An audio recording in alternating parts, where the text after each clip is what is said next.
ॐ विश्वानि देव सवितर्दुरितानि परास्व यद्भद्रं तन्नास्व।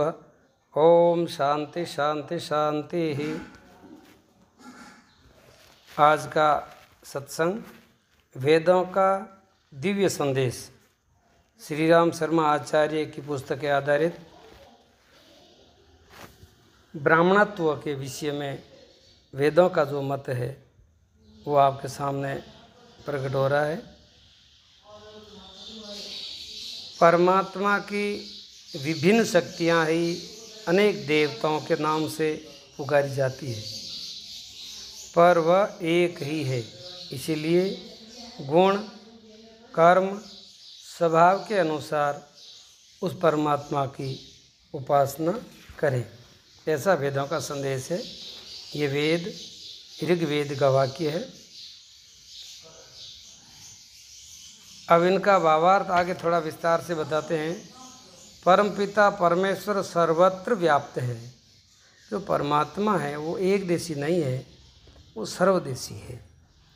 ये विशाल संसार, अंतरिक्ष, कोटि कोटि ब्रह्मांड, एक ब्रह्मांड नहीं, करोड़ों करोड़ों ब्रह्मांड, इन सब के कण कण में ईश्वर की असीम सत्ता विद्यमान है।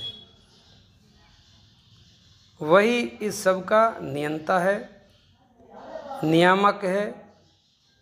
ईशावास्यमिदं सर्वम, ये उपनिषदों का वाक्य है।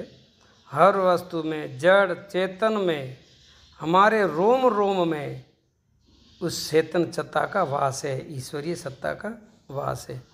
वह निराकार परमेश्वर दिखाई नहीं देता, परंतु वही हमारी प्राण शक्ति है। वही चेतना प्राण के रूप में हमारे जीवन में चल रही है। सोते जागते हर समय वो हमारे साथ रहता है, हमारे भीतर भी रहता है और बाहर भी रहता है, चारों ओर भी रहता है, ऊपर भी है नीचे भी है। जैसे रबर के गुब्बारों में हवा भरी होती है, गुब्बारे के अंदर भी हवा होती है और बाहर भी हवा होती है, चारों ओर ऊपर, लेकिन वो हवा दिखाई नहीं देती। जैसे दूध की प्रत्येक बूंद में घी का अंश छिपा हुआ होता है, उसी प्रकार ईश्वर भी सर्वव्यापक है। संसार के कोने कोने में, सभी जीव जंतुओं में, पशु पक्षियों में, सभी प्राणियों में, रोम रोम में उस परमेश्वर की सत्ता विद्यमान होती है। उसके लिए जात पात का, पूर्व पश्चिम या उत्तर दक्षिण का कोई झगड़ा नहीं है। सभी उसके लिए एक समान है। इस सर्वव्यापक परमेश्वर की अनेक शक्तियां हैं, जिन्हें संसार के विभिन्न मतावलंबी भिन्न भिन्न नामों से पुकारते हैं। सब मनुष्यों का परमपिता परमेश्वर एक ही है। वही इंद्र, मित्र, वरुण, अग्नि, यम, सब कुछ है वही। चाहे उसे राम कहो, चाहे कृष्ण कहो, चाहे दुर्गा कहो, चाहे काली कहो, चाहे शिव कहो, या अल्लाह कहो या गॉड कहो, अनेक नामों का कोई महत्व नहीं है। ईश्वर के गुणों का महत्व है।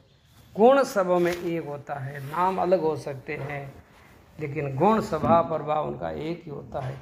उन गुणों को अपने जीवन में उतारने, उनके अनुसार आचरण करने और जीवन में व्यवहार करने को ही परमात्मा की उपासना कहते हैं।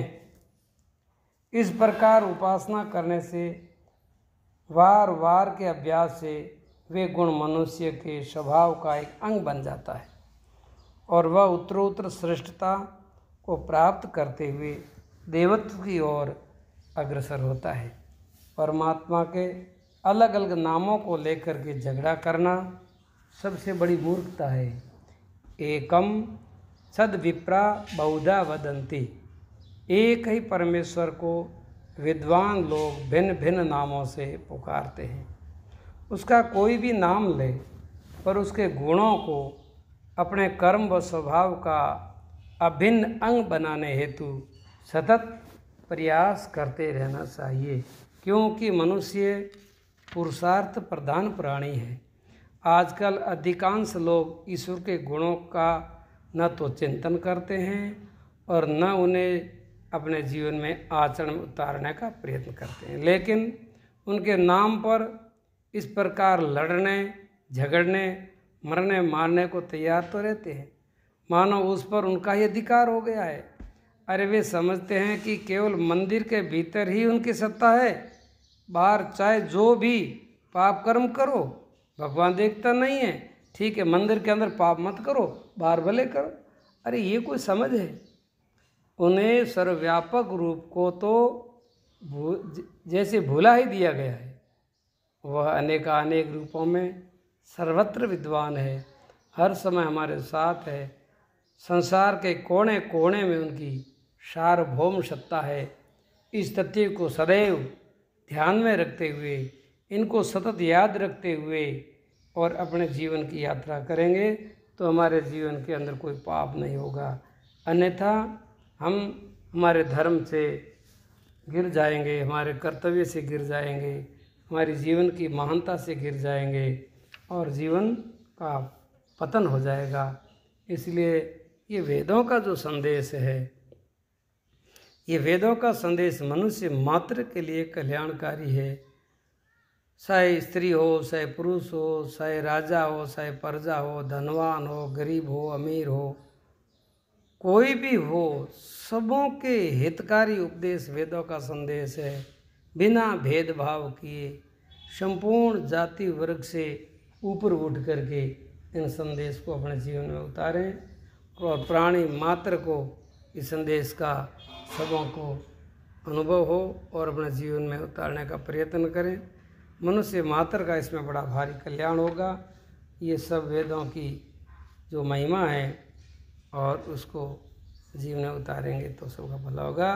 प्रभु के नाम और उसके गुणों का चिंतन हमेशा के करते रहें, हाथों से सेवा करते रहें, बुद्धि में वेदों का ज्ञान रखें, वाणी में प्रभु का पवित्र नाम जप करते रहें, शरीर से सेवा करते रहें, हृदय में भगवान के प्रति अनुग्रह भाव रखें, भगवान की महानता को याद रखें और अपना जीवन को श्रेष्ठ बनाएं। इसी के साथ में वेदों का संदेश आपके सामने रखा है, तो आप भी पढ़ें, सुनें और अपने दूसरे मित्रों को आगे शेयर करें, ताकि लोगों को पता चले कि वेदों की शिक्षा क्या है, वेदों का संदेश क्या है।